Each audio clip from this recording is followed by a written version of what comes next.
Oke ya, kita mulai. Selamat sore, Assalamualaikum warahmatullahi wabarakatuh.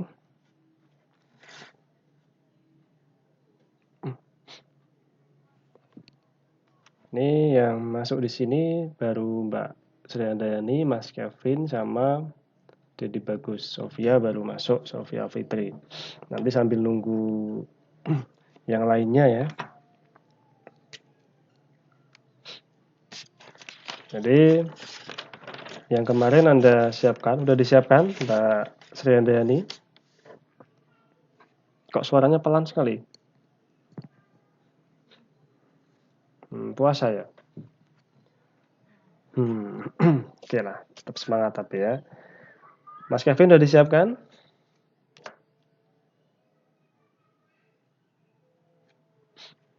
Halo Mas Kevin.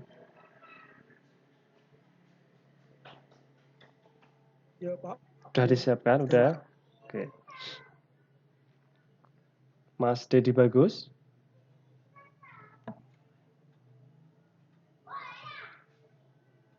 Halo, Mas Dedi Bagus? Udah Pak, udah. Oke. Terus Mbak Sofia? Udah. Oke, kita mulai dari Mbak Sri Handayani dulu aja ya. Halo Mbak Sri Handayani, bisa dengar suara saya? Ya, oke. Kemarin Anda bahas tentang apa? Jenis-jenis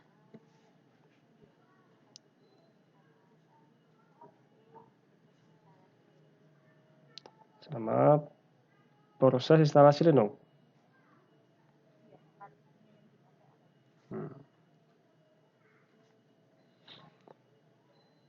Oke, bisa Anda mulai gimana? Ya, Anda mulai dari jenis partisi Linux dulu aja, silakan.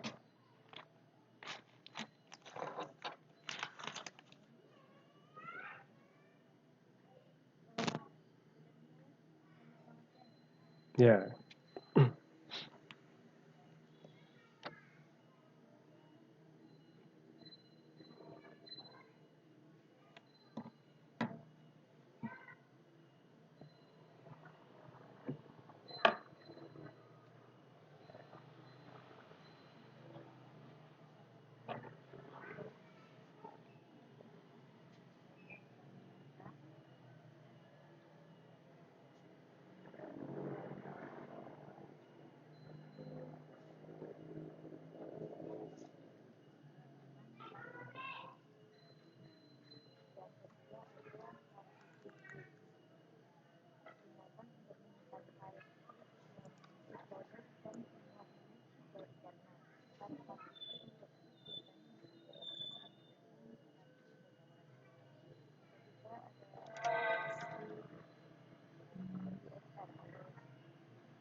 Oke, partisi di dalam Linux ada berapa jenis itu tadi, Mbak? Ada 7 jenis ya.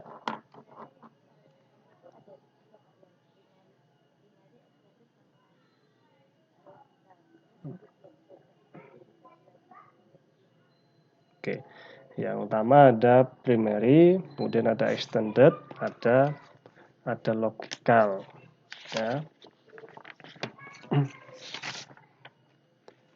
Di mana partisi primer itu adalah partisi yang utama gitu ya. Ada 4 partisi primer gitu kan. Kemudian Ada extended itu untuk perluasan jika mengalami kekurangan pada partisi yang primer tadi. Kemudian partisi logikal. Ini juga pengembangan dari extended. Kemudian tadi disinggung 7 ada whom, ada put dan seterusnya. Ya. Terus yang kedua,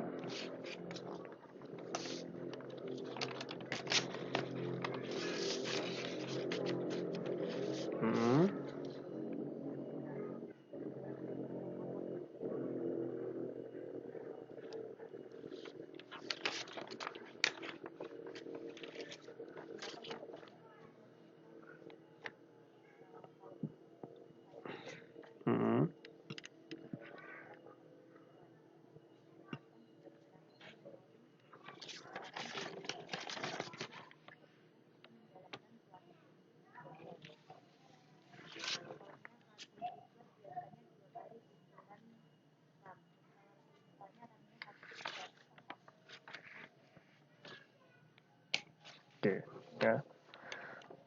Ada 2 partisi di dalam Linux juga ya. Itu ada root dan ada swap. Ya.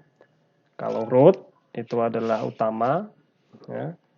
Kemudian yang swap itu adalah virtual memory atau cadangan. Kapasitasnya adalah 2 kali RAM. Ya. Jadi 2 kali RAM yang digunakan. Nah. Terus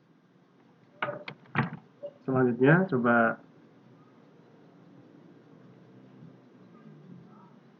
Mas Kevin.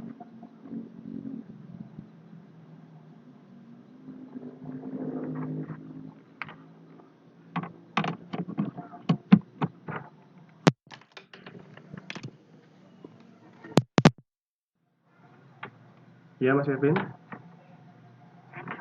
Ya. Pengertian DNS adalah domain name system. Itu adalah sistem yang berfungsi untuk menerjemahkan alamat IP. Sebuah komputer server menjadi sebuah nama domain ataupun sebaliknya, yaitu DNS akan menerjemahkan sebuah nama domain menjadi alamat IP, yaitu banyak maksudnya. Terus jenis-jenisnya primary atau master, secondary atau slave, dan cache. Yang kedua ya Pak ya. Cara kerja DNS. Gimana caranya? DNS lover melakukan pencarian alamat host pada file host. Jika alamat host yang dicari sudah ditemukan dan diberikan, maka proses selesai. DNS resolver melakukan pencarian pada data cache yang sudah dibuat oleh resolver untuk menyimpan hasil permintaan sebelumnya. Bila ada kemudian yang disimpan dalam data cache, lalu hasilnya diberikan dan selesai. DNS resolver melakukan pencarian pada alamat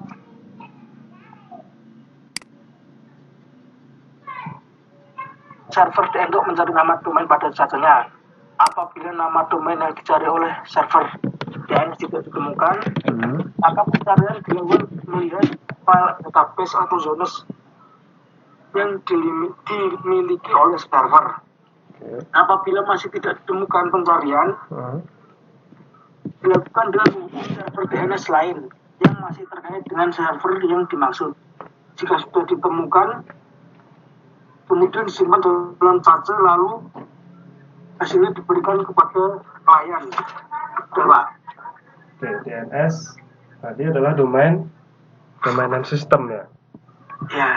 Nah itu merupakan salah satu cara itu ya untuk mempermudah dalam kita mau berselancar di dalam internet. Ya. Mempermudah gimana maksudnya? Mempermudah maksudnya itu kalau misalkan ya kita mau mencari domain name systemnya adalah stcom. Nah, di dalam Stekom itu biasanya mempunyai IP atau mempunyai alamat IP. Nah, kalau saya tanya coba, Anda tak suruh ngapalin Stekom, sama tak suruh ngapalin IP 192.168.100.156. Itu lebih mudah Anda hafalkan Stekom atau angkanya tadi, Mas Kevin? Stekom, Pak. Nah, itu adalah fungsi dari DNS server domain name system. Jadi untuk mempermudah dalam kita mengingat suatu nama domain. Nah, terus selanjutnya Mas Dedi Bagus.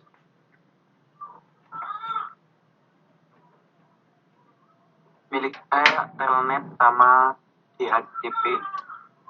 Apa nama tadi? Telnet. Iya, Telnet.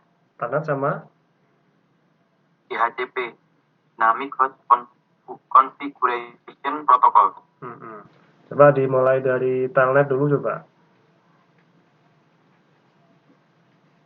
Telnet atau Telecommunication Network. Telnet adalah suatu protokol silent server yang bisa memberikan akses remote jarak jauh untuk login komputer tertentu dalam sebuah jaringan.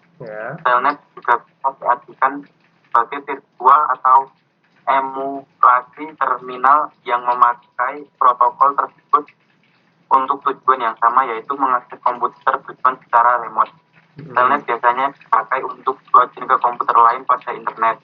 Selain itu, untuk mengakses berbagai macam layanan umum yang terhubung dengan jaringan internet, termasuk katalog dan sebagainya. Langsung DHCP atau udah dua? Langsung aja tidak apa-apa. DHCP atau Dynamic Host Configuration Protocol.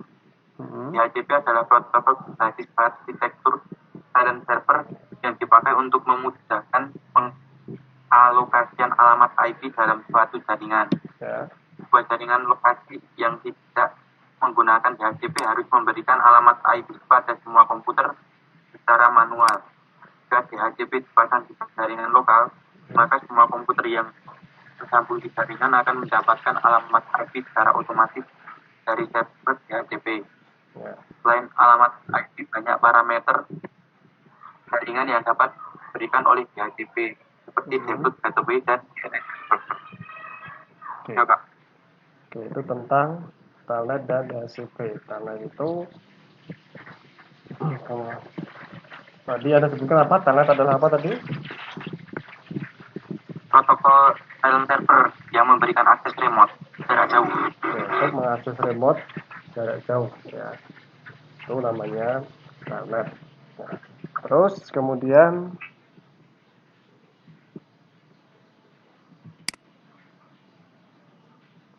bisa Mas Anton kemarin tak suruh banyak Mas ya. Satu aja cuma Mas Anton.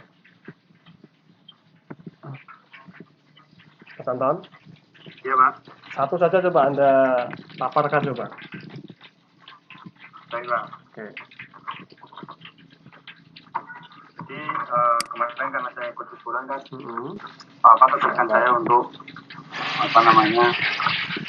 merangkum salah satu dari video yang saya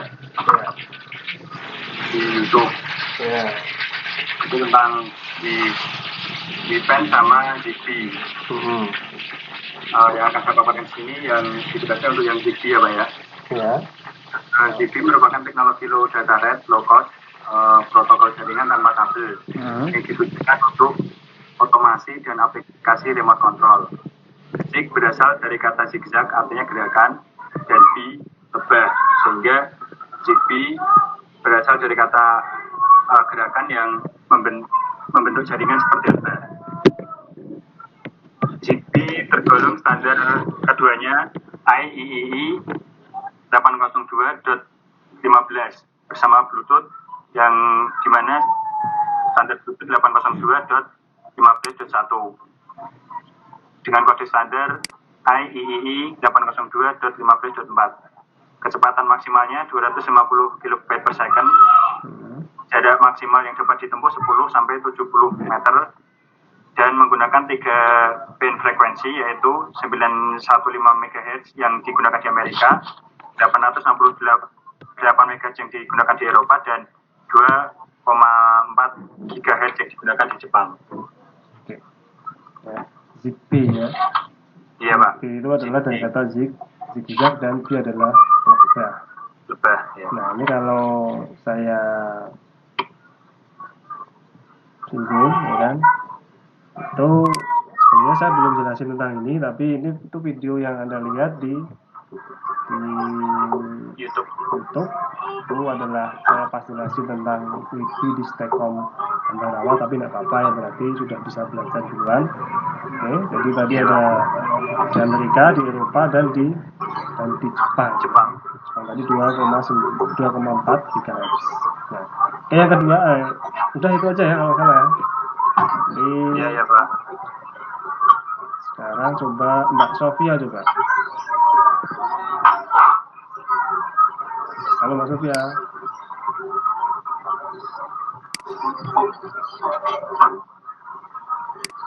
Mbak Sofia. Mbak Sofia. Oh, oke. Bisa dengar suara saya Mbak Sofia? Mbak Sofia?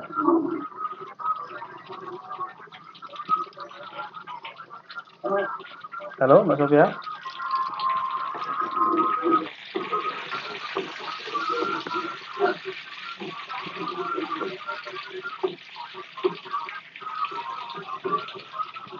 Halo Mbak Sofia? Oke, kalau gitu coba lainnya dulu saja ya. Mas Pandu. Halo Mas Pandu. Bisa suara saya? Oke, saya Anda paparkan coba yang kemarin coba. Silakan.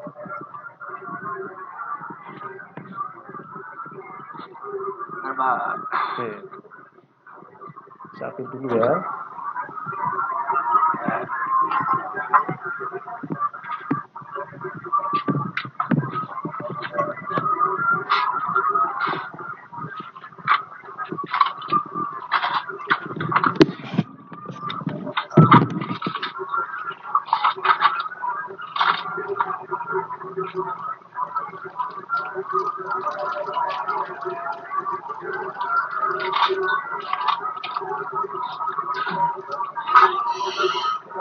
Bukunya jarang ketemu nih Pak.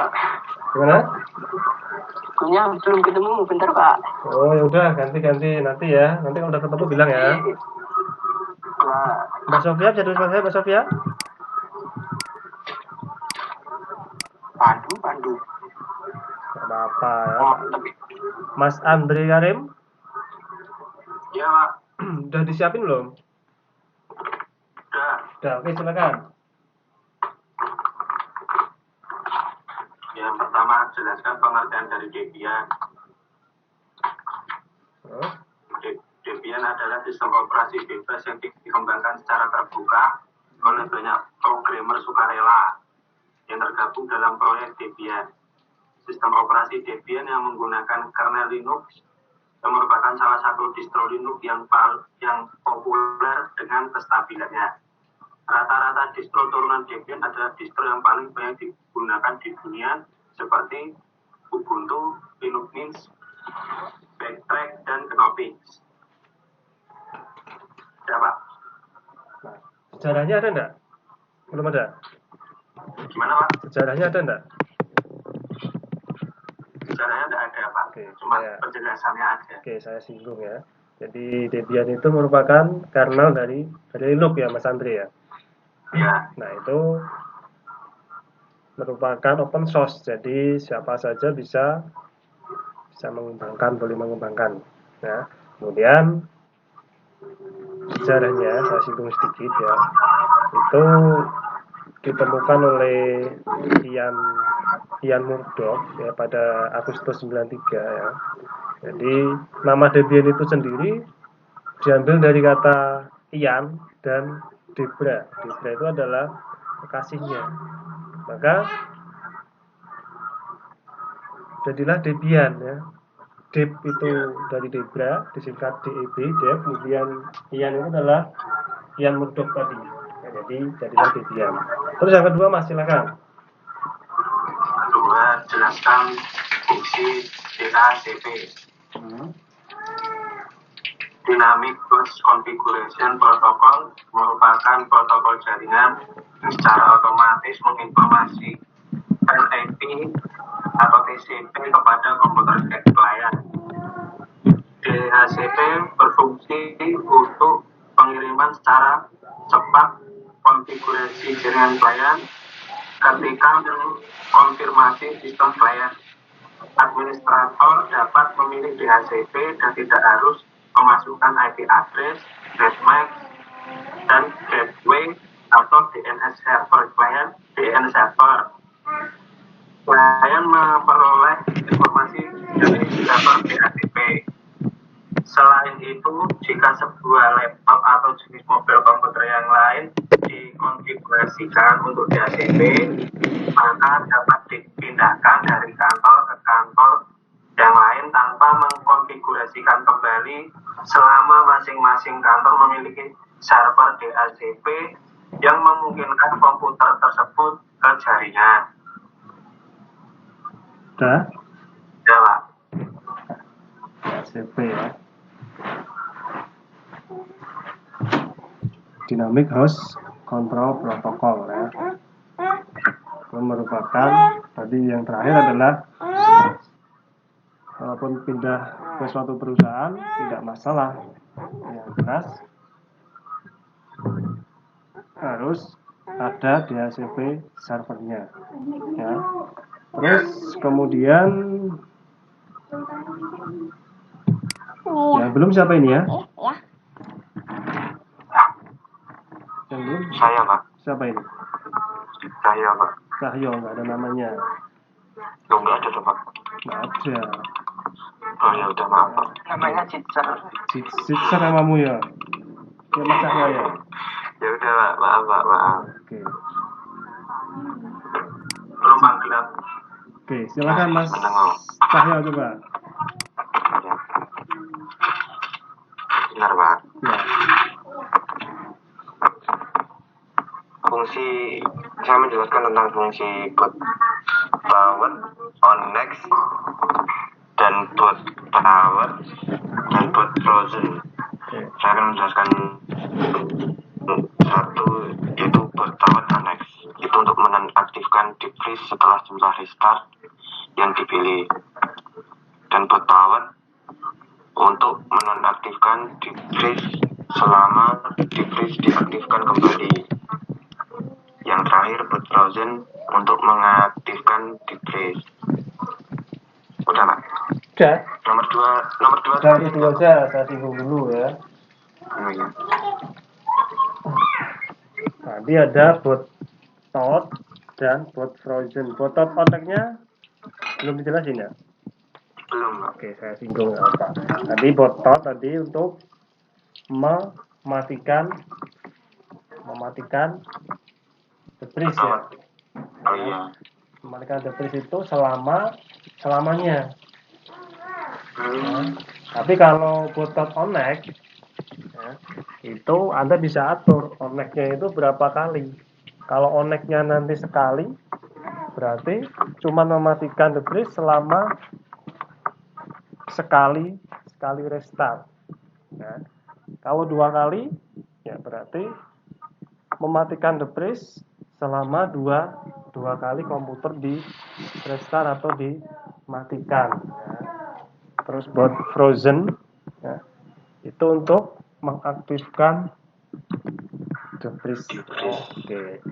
Terus yang kedua, Fungsi DNS, Pak.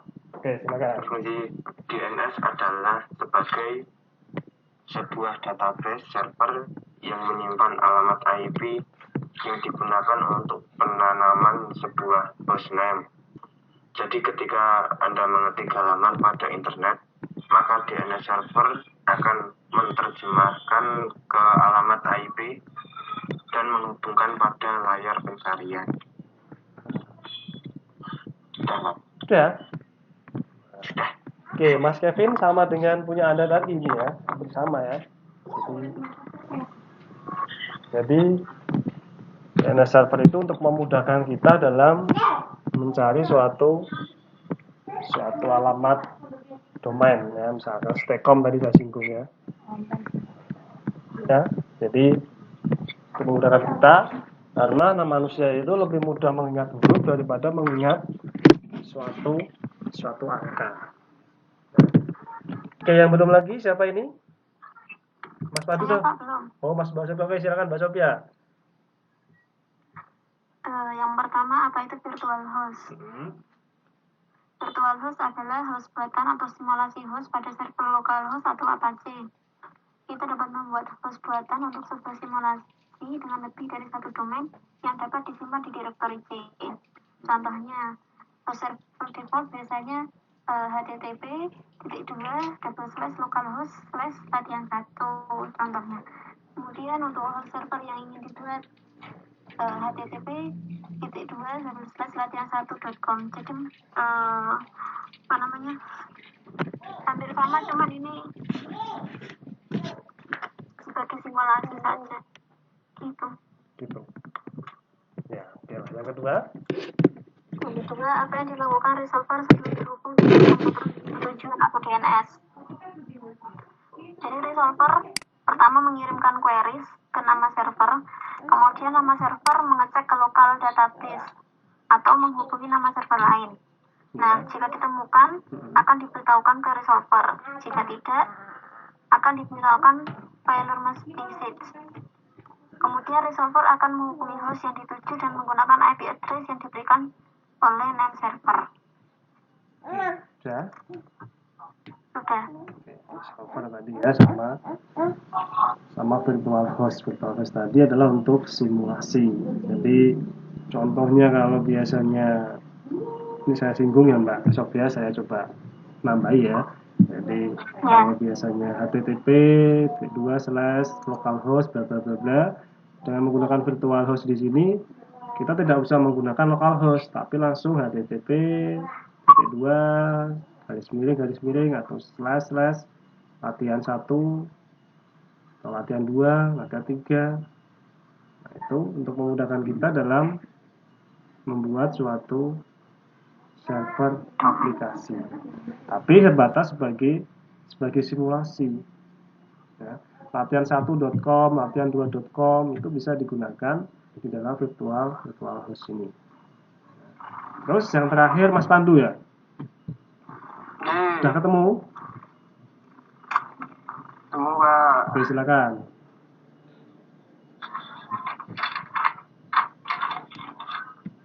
Satu, pengertian dan kelebihan DNS. Dua, cara kerja DNS. Satu, pengertian DNS merupakan singkatan dari domain name system. Jika dipenggal perkata, maka DNS terdiri dari kata domain yang artinya wilayah atau daerah, kata name yang artinya nama, dan sistem yang artinya sistem. Jika DNS diartikan berdasarkan arti dari setiap kata, maka DNS dapat diartikan sebagai sistem penamaan wilayah atau daerah. Kelebihan membuat halaman situs baik website menjadi lebih mudah untuk dihafalkan. DNS mudah konfigurasi admin. Konsistensi dengan menggunakan DNS, alamat hostname menjadi tidak berubah meskipun IP address yang digunakan komputer telah berubah. Dua, cara kerja DNS. DNS resolver melakukan pencarian alamat host pada file host ts.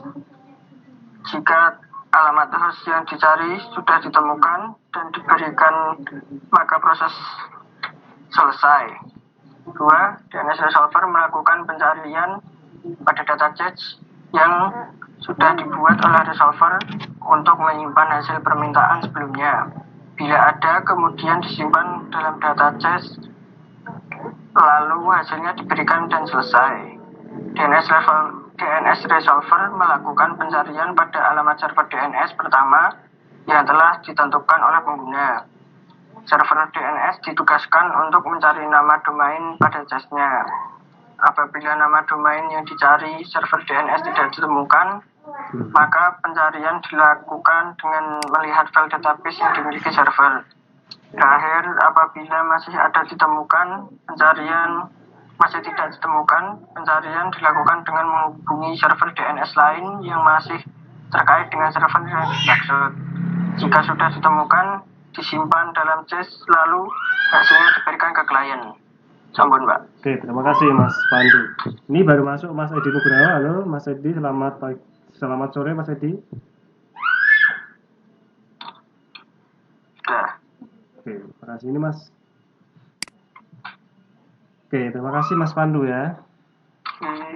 Oke, selanjutnya ini terakhir Mas Edi Nugroho. Selamat sore Mas Edi Nugroho. Ya, selamat sore Pak. Sudah siap? Memaparkan itunya kemarin. Anda dapat apa kemarin? Halo, gimana Pak? Kemarin Anda dapat jatah tentang apa?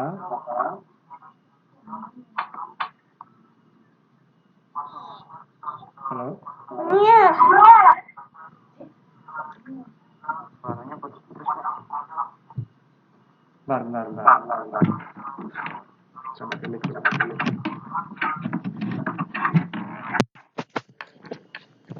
Halo Mas Edi? Bisa dengar suara saya? Oke. Kemarin kamu dapat jatah dua hal itu apa saja? Bisa Anda paparkan, coba silakan. Ya. Ya.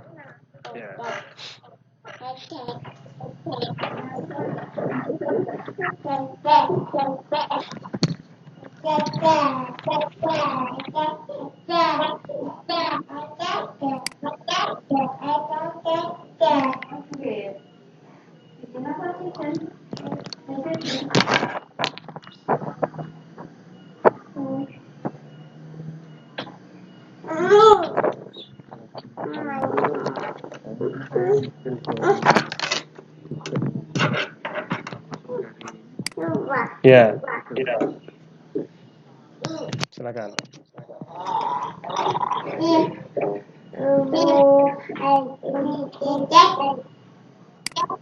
Yang pertama itu cara membuka password dengan DLC ya Pak. Itu nggak usah terlalu detail, cukup singkat aja nggak apa-apa ya. Bahannya yang pertama PC laptop, sistem operasi dengan Windows. Mungkin yang lupa password atau yang Google, yang kedua flash disk minimal 4 GB. Yang ketiga file installer DLC-nya. Ya. Yang pertama jalankan file aplikasi DLC dengan administrator.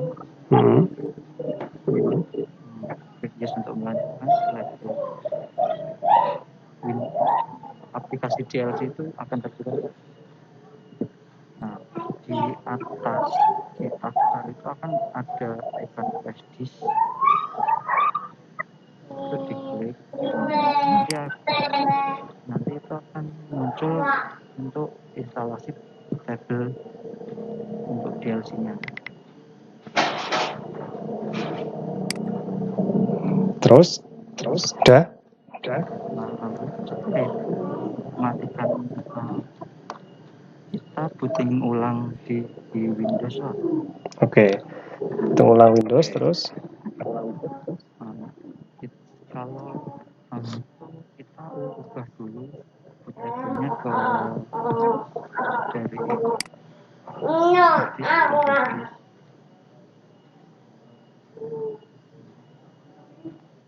setelah itu maka otomatis nanti akan kebuka ke Windows dan nanti kebuka menu Oke, tampilan saya DLC. lanjutkan. Jadi di situ nanti kalau nggak salah muncul Windows Mini ya. Iya. Nah, itu nanti tinggal dipilih aja sesuai dengan keinginan kita. Nah, terus yang kedua apa, Mas Edi? Untuk yang kedua,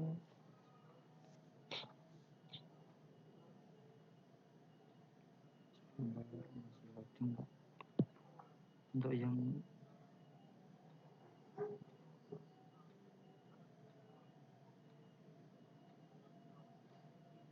yang kedua itu remove the freeze pakai DLC juga, Pak. Oke, sama penerangannya. Betul. Caranya sama. Oke. Cuma membedakan fiturnya. Oke. Nah, gimana DLC-nya. Oke ya. Saya kira cukup ya. Jadi itu karena bentar lagi mau azan, jadi Anda bisa siapkan untuk buka. Ini pada puasa semua kan? Iya, suaranya pakai Pak.